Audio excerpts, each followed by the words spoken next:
Tere, Aavo siin. Olen siis kodus, jalutan garaaži. Kui video taustal hästi kuulata, siis äkki kuuleb ka auto mootorimüra. Igal juhul panen auto käima, et see soojaks tiksuks ja teen õlivahetuse.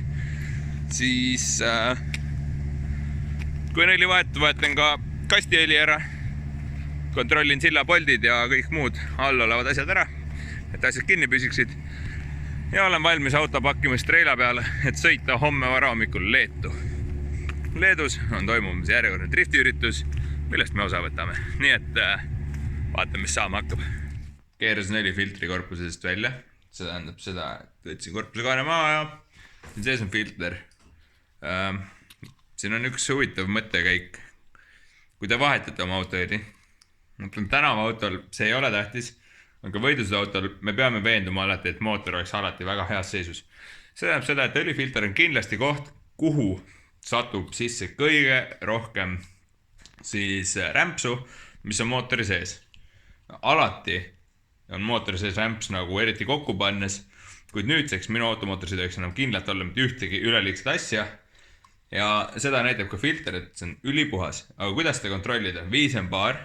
Mina vaatan lihtsalt kõik need vahed järjest läbi, et kas kuskil on mõni ebamäärane tükk või mingisugune asi.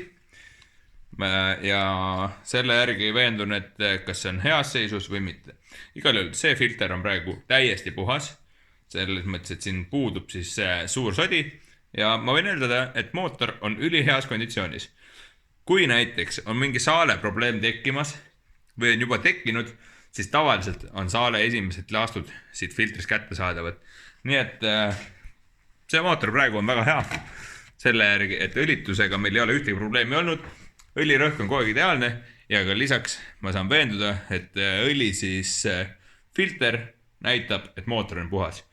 Nüüd järgmisena ma lasen alt õli välja, võtan õliradika maha, valan õliradik ka tühjaks, sest et õliradik on siin ees. Ja see on selline asi, mida loomulikul teel tühjaks ei saa, ehk siis ma peangi siit torud lahti võtma. Nii et ma hakkan tegema seda asja. Siit tuleb täiesti läbipaistev õli välja.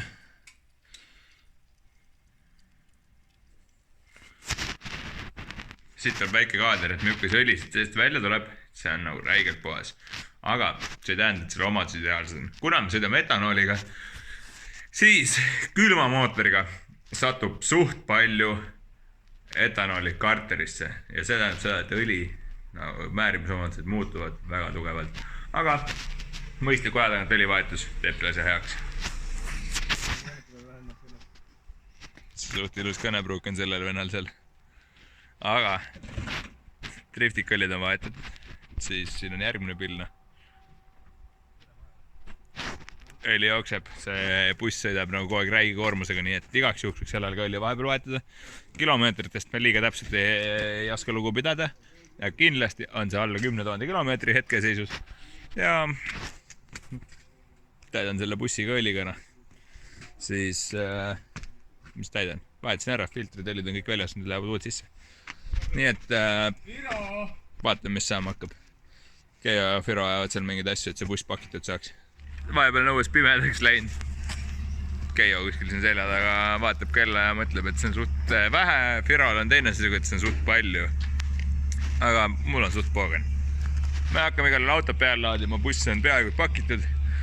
Tööriiste kasta meil peale panna ja üks lahe asi on, mida meil ei ole selle bussil tükk aega olnud. Ma olen siia bussi salongi poole. Lähen veel. Teie jaoks on suht igav, aga mina pole selle bussis pidovalgust päriselt näinud. Oba. Pimp my ride. Panin sinna E36 pidoploki pirnid. Minu kõige suurem ülesanne on tehtud. Ma ajasin auto treila peale. Need mehed siin ajavad rihmas ümber auto. Need Firo juba kald teesi peale tõstma. Ja nii meie auto saab pakitud ja kinni pandud. Ja sellega on autos hommikuks valmis, et me saaksime startida kell 7. See on siis reede hommik. Mis kuupäevad see on? Mitmes homme on? Homme on 17. Tööpäev on homme.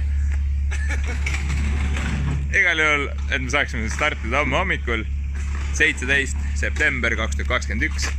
siis Leedu viimasele üritusele. Jep, hommik 17. september ja me oleme Märjamaal. Tangime veduki ära ja oleme valmis siis sõitma põhimõtteliselt Kaunasesse, seal on ringrada. Ma siin väljas pean ootama, kui kütus on paagis ja Firo on siis toas kohvi ostmas ja nii meie teekond algab. Vaatame, mis siin tee peal veel, äkki midagi lahedat juhtub. Jälle oleme siin Salaskrivafoori taga. See on nagu mu iganädalane unistus.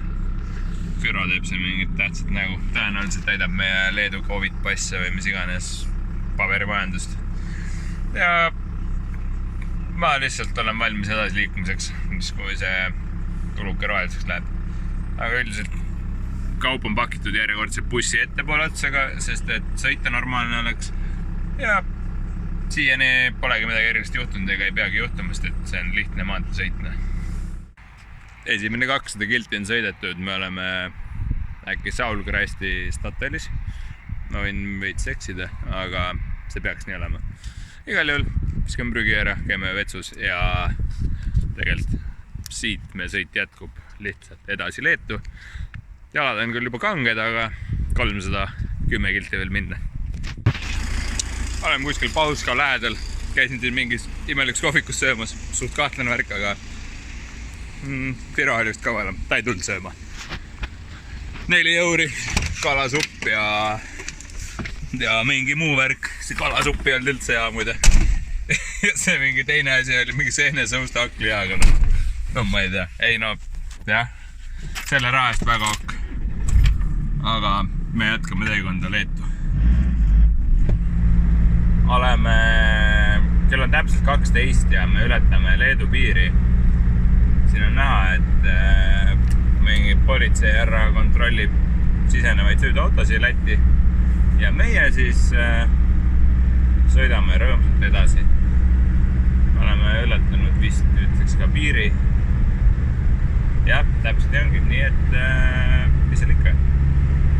Me oleme igal juhul endiselt teel 188 kilomeetrit on sihtpunkti ja vaatame, kas meil juhtub tee peal midagi või me jõuame väga ilusti kohale. Jep, siis ujub väga hästi, 100 kilti on veel jäänud ja tankime jälle bussi ja siis me oleme kuskil Leedus, pole õrna aimu kus, aga meil on praegu väga edukad, et jalad on küll kanged juba sõitmisest, aga viimane tunnike veel kannatab. Me oleme kohale jõudnud ja taga lärmab mu auto, tõenäoliselt on veel mõni töötav auto kuskil, aga mina pean minema koosolekule, Firo jääb siis boksiala üles panema ja kuidas Keijo meieni jõuab, seda me näeme alles varsti. Aga Firo seal taga kaugel, rihmad käes, rohelises mees ja ma lähen siis kuulema, mis koosolekul leedu keeles räägitakse, eks see saab naljakas olema. Ma ei tea, kas siin on veel mõni nii-öelda välissõitja, kes tahaks mõnda muud keelt kuulda, aga seda me näeme siis koosolekul. Nagu ma ütlesin, mitte midagi ei saa aru. Tai turėkit omeny, kai semi-pro grubiai pradės savo top 8, nes Zatukas gali biški stumdytis ten. Nagu ma ütlesin, koosolek on leedu keeles, nii läkski. Aga õnneks mulle tehti eraldis väikene lisakoosoleku osa, kus kohas nad räägivad inglise keeles ja tehti lihtsalt lõheidalt see kogu lugu ära. Et nüüd ma olen siin tehnilise järjekorras, see on päris pikk. Sinna taha telgini välja, mis seal kuskil on. Seal, võt seal. Ehk siis sinna on vaja jõuda ja peale seda saab alles rajale minna. Jep, 3 esimest treeniringi on tehtud. See mees on läbi külmunud, istub autos soojas.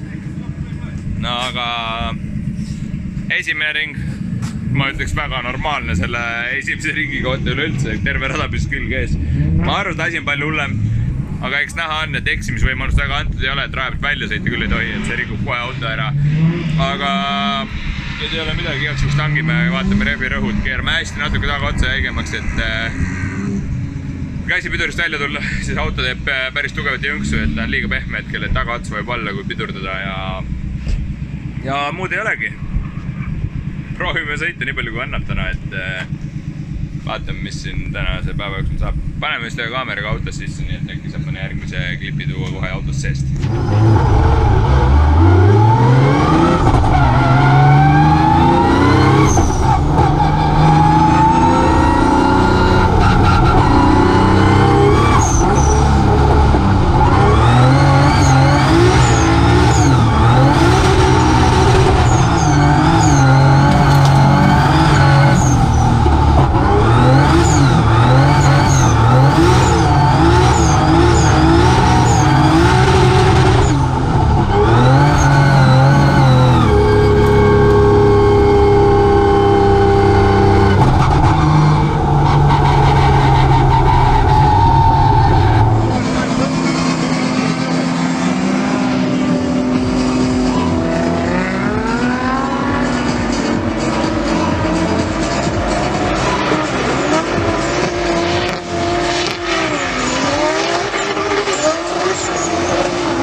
oleks nagu sõda lahti, trenn sai läbi, kõigil on mingi asi pooleli.